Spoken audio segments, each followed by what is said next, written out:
শহীদ সোহান ভাইয়ের আব্বার সাথে গত কয়েকদিন আগে আমি এই পল্টন টাওয়ারে আমার সাথে দেখা হয়েছে।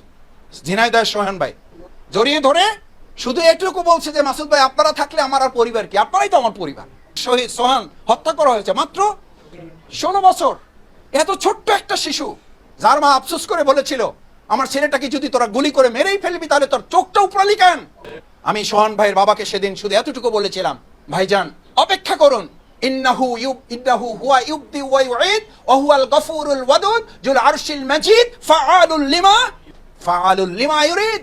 তার কাউকে ফোন করতে হয় না, তার কারো কাছে দ্বারস্থ হতে হয় না।